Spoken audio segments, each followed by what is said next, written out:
Hello everyone, आप सभी का स्वागत है स्टॉक मार्केट क्लासेस में। और आज का हमारा टॉपिक है चार्ट पैटर्न। तो बताना चाहूंगा फ्रेंड्स, अगर आपने अभी तक हमारा चैनल सब्सक्राइब नहीं किया है तो अपना हमारा चैनल सब्सक्राइब कर लीजिए और बेल नोटिफिकेशन आइकन को प्रेस कर लीजिए ताकि आने वाली क्लासेस की सभी वीडियोस आपको टाइम पे अपलोड होती रहे मिलती रहे। और बताना चाहूंगा, यहाँ पर हम free basic to advance classes दे रहे हैं। तो चलिए हम आगे बढ़ते हैं हमारे टॉपिक की ओर। ओके फ्रेंड्स, सबसे पहले तो मैं आपको बताना चाहूंगा, एक स्टॉक का एक बिहेवियर होता है। वो कभी भी स्टॉक कभी सीधा ऊपर नहीं जाता और सीधा नीचे भी नहीं आता। स्टॉक हमेशा तीन पैटर्न में चलता है। या तो वो अब तीन ट्रेंड में चलेगा, अप ट्रेंड, डाउन ट्रेंड या साइडवेज में। जब स्टॉक अप ट्रेंड में होता है तो वो कुछ इस तरीके से चलेगा। वो लो, हायर लो और हायर हाई फॉर्मेशन बनाता जाएगा। एक रेंज के अंदर कह लो या एक चैनल के अंदर कह लो या एक पैटर्न बनाता जाएगा जिसमें higher high higher low, higher high higher low बनेगा। उसी तरह एक स्टॉक जब नीचे जाता है, अपना डाउन ट्रेंड कंटिन्यू करता है, जब अपना डाउन ट्रेंड में जाता है तो वो एक लोअर हाई लोअर लो, लोअर हाई लोअर लो फॉर्मेशन बनाएगा। ओके, जब स्टॉक किसी रेंज के अंदर फंस जाता है, मतलब एक रेजिस्टेंस और सपोर्ट के अंदर रह जाता है, तब स्टॉक एक साइडवेज मोमेंटम में रहता है जिसमें वो अपने सपोर्ट और रेजिस्टेंस को बहुत अच्छे से रिस्पेक्ट करता है। अपर लाइन, अपर ट्रेंड लाइन को भी और नीचे की लोअर ट्रेंड लाइन को भी, जिसे सपोर्ट और रेजिस्टेंस कह सकते हैं, दोनों को बहुत अच्छे से रिस्पेक्ट करता है। ये एक ट्रेंड, ये एक तरह का स्टॉक का ट्रेंड है। स्टॉक तीन ट्रेंड्स में काम करता है। अब स्टॉक के अंदर कई तरह के पैटर्न्स होते हैं, जिसमें से एक पैटर्न है ascending triangle. Ascending triangle basically ऊपर की रेजिस्टेंस लाइन जो होती है उसे बहुत अच्छे से रिस्पेक्ट करता है उसी लेवल पे, और एक लोअर हाई फॉर्मेशन बनाता जाएगा स्टॉक। अगर आप यहाँ पे देखेंगे स्टॉक को गौर से, तो ये एक लोअर हाई फॉर्मेशन बना रहा है। इस लोअर हाई फॉर्मेशन बनाते बनाते वो प्राइस स्क्वीज होता जा रहा है। प्राइस क्या हो रहा है? स्क्वीज हो रहा है। यहाँ से ये लाइन जा रही है सीधी, ये ट्रेंड लाइन को बहुत अच्छे से रिस्पेक्ट कर रही है और यहाँ से प्राइस स्क्वीज होता जा रहा है। और ये ऊपर की जो रेजिस्टेंस है उसे भी रिस्पेक्ट कर रही है। जैसे स्टॉक ने रेजिस्टेंस को ब्रेक किया, वॉल्यूम ब्रेकआउट इसमें होना, वॉल्यूम स्टॉक के अंदर वॉल्यूम होना बहुत जरूरी है। स्टॉक जब भी वॉल्यूम के साथ ब्रेकआउट देगा और प्राइस सस्टेन करेगा तो हम इसमें एक बाइंग साइन की मूवमेंट बाइंग साइड के लिए ट्रेड एक्सपेक्ट करेंगे और उसी साइड पे हम ट्रेड लेंगे। ओके, और ये हमारा एक बहुत अच्छा इंडिकेशन है स्टॉक के अंदर एंटर होने का। नेक्स्ट है हमारा descending triangle. Basically descending triangle नीचे की साइड बनता है जब स्टॉक को अपनी डाउन साइड मोमेंटम लेनी होती है, लेकिन वो एक रेंज में फंस जाता है। स्टॉक जो है सपोर्ट लाइन को बहुत अच्छे से रिस्पेक्ट करेगा। ओके, आप यहाँ पे देख पा रहे होंगे, इस सपोर्ट लाइन को बहुत अच्छे से रिस्पेक्ट करेगा और एक हायर लो फॉर्मेशन बनाता जाएगा। इसमें आप देखिए number one higher high, okay, और सॉरी हायर हाई बनाएगा और फिर उसके बाद ये एक हायर लो बन जाएगा सेकेंड, और एक ये थर्ड। ये तीन जगह पे स्टॉक ने रेजिस्टेंस लिया। ये नीचे की साइड एंगल में जो है ट्रेंड लाइन है, कह सकते हैं आप इसे। और फिर इसमें भी प्राइस ऊपर से नीचे आते आते स्क्यूज हो जाएगा। जब एट द एंड में प्राइस में ज्यादा मूवमेंट करने की जगह नहीं बचेगी, ट्रेंड लाइन नीचे नीचे स्क्यूज होती चली जाएगी, तब स्टॉक अपने सपोर्ट लाइन को जब वैसे ब्रेक करेगा वॉल्यूम के साथ और उसके नीचे प्राइस सस्टेन करेगा, तब हम इसमें एक डाउन ट्रेंड के लिए फॉलो लेंगे, डाउन ट्रेंड को हम एक्सपेक्ट करेंगे। ओके, अब नेक्स्ट है symmetrical triangle. Basically symmetrical triangle में हायर लो और एक लोअर हाई दोनों ही फॉर्मेशन बनते हैं, जैसे कि अगर आप स्क्रीन पे देख पा रहे हैं। और ये एक ट्रेंड लाइन जो है, रेजिस्टेंस और ट्रेंड लाइन दोनों एक साथ बनेगा। रेजिस्टेंस दो ट्रेंड लाइन बनेगी, प्राइस क्यूज होता चला जाएगा ऊपर से नीचे तक दोनों में। अगर आप यहाँ देखें, एक रेजिस्टेंस लिया, ये भी एक रेजिस्टेंस जोन ही है, यह एक रेजिस्टेंस है। ओके, एक ये रहा, और जैसे कि यहाँ से आप देखेंगे लोअर हाई बन रहा है और ये हायर लो बन रहा है, लोअर हाई। और फिर जब प्राइस के पास मूवमेंट करने की जगह नहीं बची तो क्या हुआ, प्राइस ने नीचे की ओर ब्रेकआउट दिया। बट अब सिमेट्रिकल ट्राइंगल में ऐसा कहीं कंपलसरी नहीं है कि प्राइस जो है नीचे की साइड ही ब्रेकआउट देगा। वो पॉसिबल है ऊपर की साइड भी ब्रेकआउट दे दे और वो पॉसिबल है नीचे की साइड भी ब्रेकआउट दे दे। तो इस सिचुएशन में आपको क्या करना है, प्रॉपर ब्रेकआउट का और volume breakout plus price sustain, इन दोनों का बहुत खास ध्यान रखना है, क्योंकि फॉल्स ब्रेकआउट भी हो सकते हैं जो आप कह सकते हैं या तो बेयर ट्रैप हो या बुल ट्रैप हो जिसमें आपको फंसाया जा सकता है। इसलिए आपको सिमेट्रिकल ट्रायंगल में थोड़ा वेट करना है, और वेट करने के बाद जब ट्रेंड कंफर्मेशन हो जाए तभी आप इसके अंदर ट्रेड लेंगे। नेक्स्ट है flag pattern. Basically flag pattern जो है अपर साइड के मोमेंटम के लिए ही होता है। फ्लैग पैटर्न में एक स्टॉक जो है कंटिन्यूसली एक बुलिश मूवमेंट देगा और उसके बाद एक चैनल के अंदर फंस जाएगा, जिसमें से हायर लो और लोअर लो फॉर्मेशन करेगा। नीचे की साइड अगर आप देखेंगे इसमें, तो स्टॉक जो है एक लोअर लो फॉर्मेशन बना रहा है, और ऊपर की साइड देखेंगे तो हायर लो फॉर्मेशन बना रहा है। रेजिस्टेंस और सपोर्ट दोनों ही ट्रेंड लाइन को एक अच्छे से फॉलो करेगा, और फिर उसके बाद एक अपर साइड की मूवमेंट देके ब्रेकआउट होएगा, और ये ब्रेकआउट जो है वॉल्यूम ब्रेकआउट होगा, बहुत बेटर है। Price sustain above side upper side की ट्रेड हम ले सकते हैं इसके अंदर। फिर इसके बाद आता है double bottom. Double bottom basically अगर आप देखेंगे, नीचे की साइड पे स्टॉक जो है एक सपोर्ट लेगा और ऊपर की साइड एक रेजिस्टेंस में फंस जाएगा। अगर स्टॉक दो बार एक ही सपोर्ट जगह पे दो बार सपोर्ट लेता है, बट दूसरी बार सपोर्ट तब लेगा जब उससे पहले वो एक रेजिस्टेंस बना के आएगा ऊपर की रेजिस्टेंस लाइन पे, वहां से एक डब्ल्यू शेप का पैटर्न क्रिएट करेगा स्टॉक, और जब उस डब्ल्यू शेप पैटर्न को ब्रेक करेगा अपर मूवमेंट में, अपर साइड वॉल्यूम ब्रेकआउट के साथ वो भी, तब इसमें हम एक बाइंग साइड की अपॉर्चुनिटी बनाएंगे। ओके, अब सेकंड है head and shoulder pattern. Head and shoulder pattern कुछ ह्यूमन की तरह होता है, जैसे एक ह्यूमन का एक लेफ्ट शोल्डर हो गया, नेक हो गई उसकी गर्दन, और सेकंड हो गया राइट। ओके, अब राइट शोल्डर हो गया। अब इसमें स्टॉक बेसिकली एक सपोर्ट लाइन को बहुत अच्छे से रिस्पेक्ट करेगा, और इसमें स्टॉक क्या करेगा, एक सपोर्ट लाइन से सपोर्ट से सपोर्ट लेके नहीं है, पिछले वाले हाई को ब्रेक करके नहीं आगे जाएगा, फिर वो हाई को ब्रेक करके नहीं ऊपर के रेजिस्टेंस लेके नीचे आएगा, फिर एक लोअर लो और एक लोअर हाई फॉर्मेशन बना के जब सपोर्ट को ब्रेक करेगा। अगर आप देखेंगे चार्ट स्क्रीन पे, तो आप यहाँ पे देख सकते हैं पूरा अच्छे से, जब स्टॉक इस नेक लाइन को, यानी येलो वाली जो लाइन है, इस येलो लाइन को जब स्टॉक ब्रेक करेगा सपोर्ट को, और वॉल्यूम ब्रेकआउट होगा, और फिर इसके नीचे प्राइस सस्टेन करेगा, तब आप इसके अंदर एक बहुत अच्छी ट्रेड आइडेंटिफाई करके इसमें ट्रेड ले सकते हैं। ये बहुत अच्छा एक अपॉर्चुनिटी रहती है ट्रेडिंग के लिए। Okay, same as it is एक और है डबल बॉटम। ये डबल टॉप है। डबल बॉटम की तरह होता है, इसमें एन शेप बनता है और इसके अंदर ट्रेड जो है डाउन साइड में होती है, और डबल बॉटम के अंदर ट्रेड जो हम फाइंड करते हैं वो अपर साइड के लिए होती है, बुलिश मोमेंटम के लिए, और इसमें डबल टॉप में बेरिश मोमेंटम के लिए हम ट्रेड फाइंड आउट करते हैं। उसके बाद आता है cup and handle portion. Cup and handle portion में अगर आप देखेंगे, इसमें बेसिकली ट्रेड करने के कुछ दो तीन तरीके हैं, मैं आपको यहाँ से बता देता हूँ। एक कप एंड हैंडल पैटर्न जब स्टॉक बनाता है तो डायरेक्टली ऐसे, अगर हमें स्टार्टिंग में नहीं पता चलता, किसी को भी नहीं पता चलता, लेकिन उस वक्त भी एक स्टॉक एक पैटर्न बनाता है कप एंड हैंडल में, तब उस वक्त स्टॉक जो है डाउन ट्रेंड में होता है। स्टॉक अगर आप देखेंगे तो क्लियर कट यहाँ से ऊपर एक रेजिस्टेंस को फॉलो करेगा और एक higher high higher low formation बनाता जाएगा। यहाँ पे आप स्क्रीन पे देख पा रहे हैं, यहाँ पे स्टॉक जो है हायर हाई और हायर लो फॉर्मेशन बनाता जाएगा।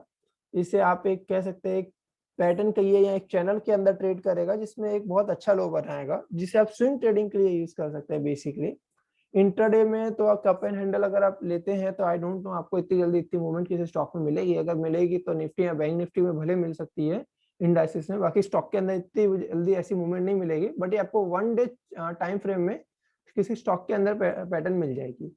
फिर उसके बाद जब आप यहाँ तक आएंगे इसके अंदर, फिर उसके बाद एक स्टॉक के अंदर टाइम आएगा जब स्टॉक साइडवेज मोमेंटम में चला जाएगा, यहाँ से यहाँ तक की एक रेंज बाउंड हो जाएगा, वो एक रेंज में घूमेगा इतने में। फिर जब स्टॉक इस रेंज को ब्रेकआउट करेगा तो एक अपर साइड की मूवमेंट तो स्टॉक लेगा, लेकिन उस वक्त भी स्टॉक एक ट्रेंड लाइन को फॉर रिस्पेक्ट देगा। यहाँ से ये चैनल बन जाएगा, इसमें ट्रेंड लाइन को रिस्पेक्ट देगा, और ट्रेंड लाइन को रिस्पेक्ट देने के बाद एक सेकंड वे हो गया कि आप इसके अंदर ट्रेड ले सकते हैं, क्योंकि फर्स्ट और सेकंड ये तो आपके लिए नो ट्रेडिंग जोन हो जाएगा कप एंड हैंडल पैटर्न के लिए। इसमें स्टॉक साइडवेज हो जाएगा तो इसमें आपको भी नहीं पता चलेगा कि ये किस डायरेक्शन पे जा सकता है। या तो पैटर्न पूरा कंप्लीट हो जाएगा, कब बन जाएगा तब आप इसके अंदर ट्रेड कर सकते हैं। अगर पैटर्न नहीं बना है तो बेसिकली आप इसे एक तरह की स्विंग ट्रेडिंग के लिए यूज कर सकते हैं कप एंड हैंडल, क्योंकि इसमें कप एंड हैंडल फॉर्मेशन बनने में थोड़ा टाइम लगता है, स्टॉक को एकदम से नहीं बनेगा, कप नहीं बनता और ना ही एकदम से हैंडल बनेगा। फिर उसके बाद अगर आप देखेंगे तो यहाँ पे ये जो सेकंड पोर्शन है इसमें एक अपर साइड की मोमेंटम स्टॉक ले सकता है। और एक ये थर्ड ट्रेड आप देख रहे हैं तो इसमें एक चैनल बनेगा, इसमें डाउन ट्रेंड के लिए बनेगा, तो ये आपका हैंडल का काम करेगा।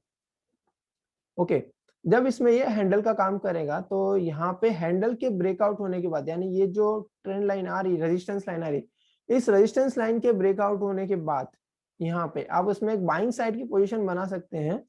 और बाइंग साइड की पोजीशन बना के नहीं है, आप इसमें जब प्राइस सस्टेन कर जाए तब पोजीशन बनाए तो ज्यादा बेटर है। और दूसरा एक बेस्ट में मेरा जो अपना पर्सनल ओपिनियन है वो ये है कि स्टॉक जब ये ऊपर की रेजिस्टेंस लाइन को ब्रेक करे, यानी यहाँ से एक सीधी सीधी लाइन होती है, इस रेजिस्टेंस लाइन को ब्रेक करे स्टॉक, तब आप इसमें ट्रेड बनाए तो वो ज्यादा बेटर है।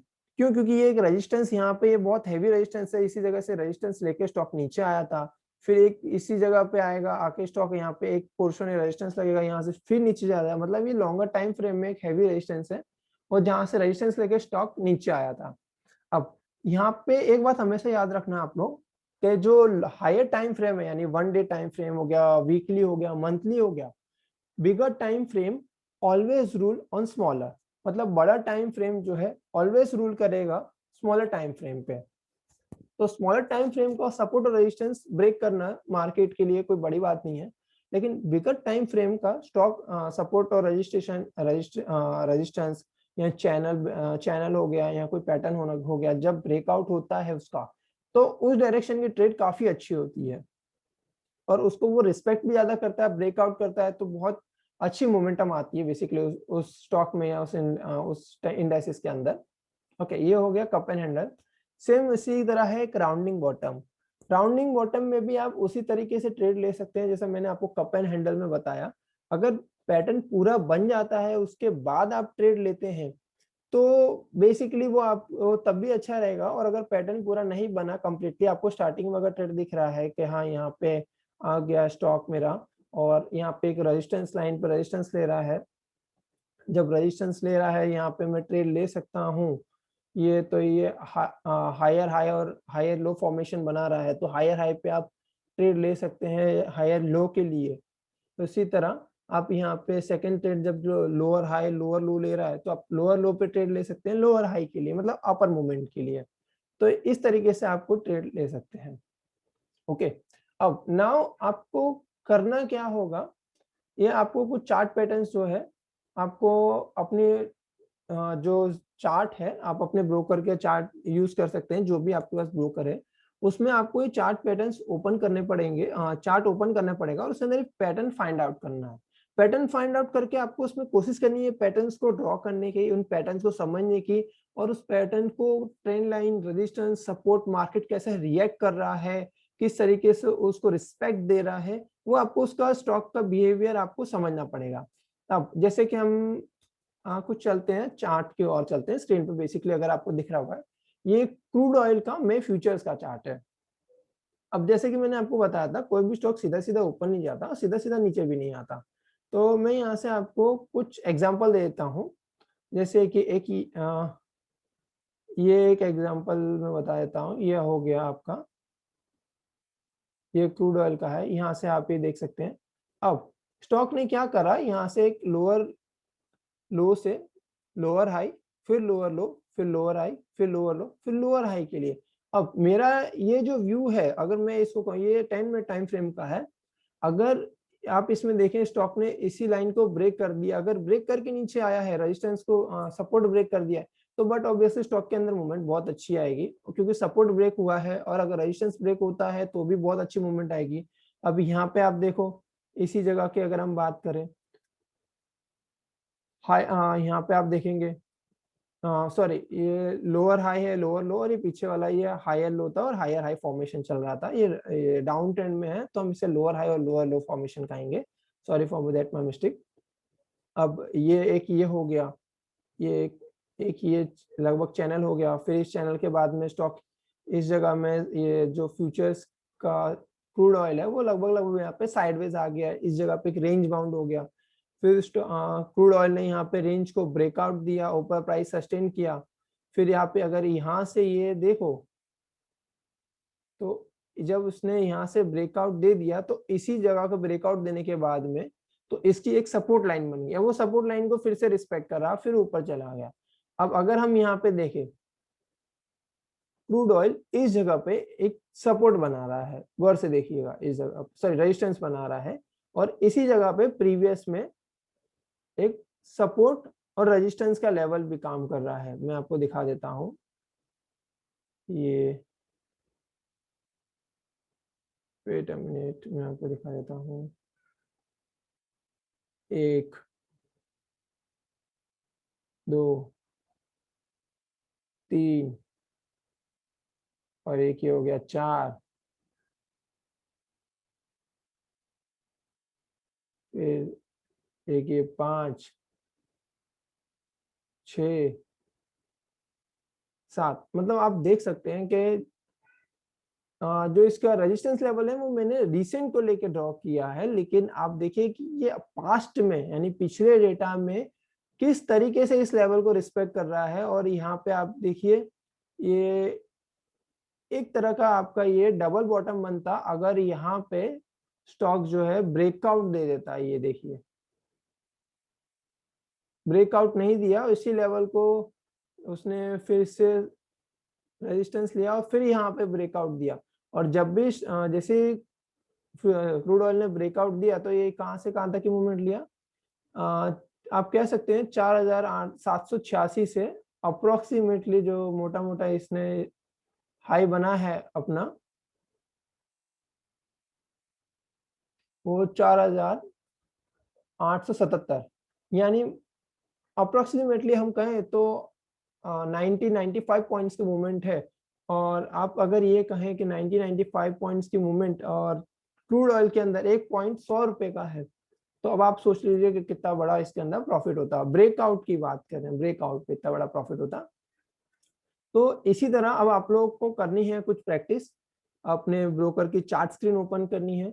चार्ट पे आपको ऐसे लेवल्स फाइंड आउट करने हैं कि कहाँ स्टॉक मतलब सपोर्ट ले रहा है, ट्रेंड लाइन बनानी है, पैटर्न्स फाइंड आउट करने हैं। तो इससे होगा क्या कि आपको सपोर्ट और रेजिस्टेंस पता चल जाएगा, और चार्ट के पैटर्न्स आप फाइंड आउट करेंगे तो आपको ये भी पता चलेगा कि चार्ट किस तरीके के पैटर्न बना रहा है, यानी स्टॉक किस तरीके का पैटर्न बना रहा है, वो ब्रेकआउट कहाँ दे सकता है, वो हमें अगर वो ब्रेकआउट देता है तो उसमें ट्रेड कहाँ लेनी है। फिर आपको उसमें वॉल्यूम का भी ध्यान रखना है कि वॉल्यूम उसके अंदर अच्छा है या नहीं है। अब वॉल्यूम के लिए आप यहाँ पे वॉल्यूम चार्ट यूज कर सकते हैं, ये वॉल्यूम चार्ट यूज कर सकते हैं आप इसके अंदर। तो इससे आपको पता चलेगा स्टॉक के अंदर वॉल्यूम कैसा है। जैसे कि अभी मैं आपको बता देता हूँ, स्टॉक इसके ये क्रूड ऑयल का ही मैं लेके बता देता हूँ। अगर आप ये देखें तो ये कुछ लेवल ऐसा था कि ये क्रूड ऑयल के लिए एक रेजिस्टेंस वाला लेवल था। ओके, अब क्रूड ऑयल जब इस लेवल को ब्रेकआउट किया तो पिछले जो वॉल्यूम चल रहे थे वो लगभग ना के बराबर है, आपको दिखेंगे नहीं, वो शो नहीं कर, लेकिन ये वाला वॉल्यूम जो है इस वाले से बिगर है नीचे की साइड में। और इसके लिए हम कोई दूसरा स्टॉक एग्जांपल ले लेते हैं, हिंदू यूनिलीवर का। ओके, तो हिंदू यूनिलीवर का breakout. Okay, breakout breakout breakout. Okay, हम यहाँ इसका ब्रेकआउट देख सकते हैं स्टॉक का।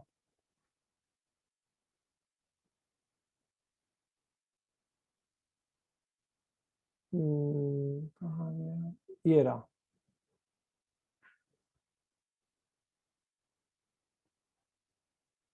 कुछ गड़बड़ है स्क्रीन पे, wait a minute.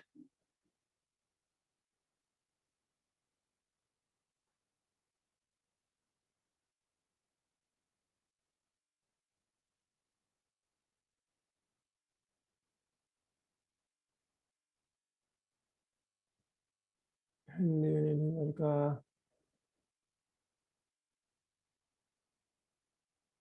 Range, sideways momentum, कहीं तो होगा इसमें।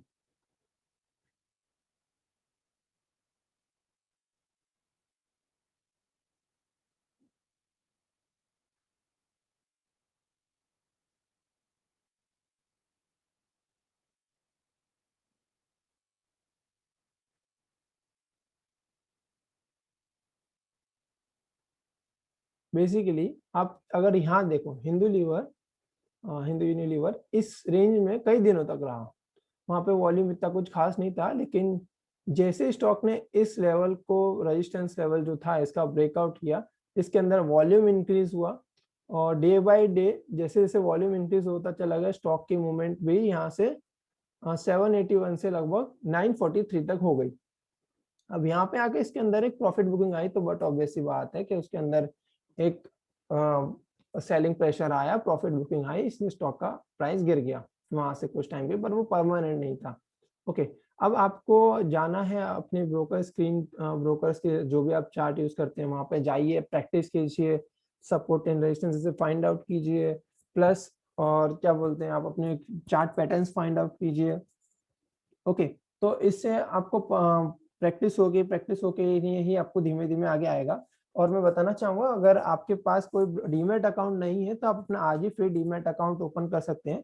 आपको अकाउंट ओपनिंग का लिंक जो है डिस्क्रिप्शन में मिल जाएगा।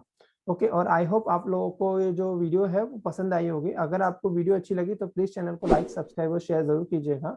यहाँ पे हम सारे पेड कंटेंट जितने भी हैं, अपने आप कहीं पे भी सीखने जाओगे, वो हम यहाँ पे आपको धीमे धीमे करके फ्री ऑफ कॉस्ट अवेलेबल करवाएंगे। एस जितना हो सके मैं उतनी लैंग्वेज में, मतलब सिंपल लैंग्वेज में आप लोगों को समझाने की कोशिश करूंगा।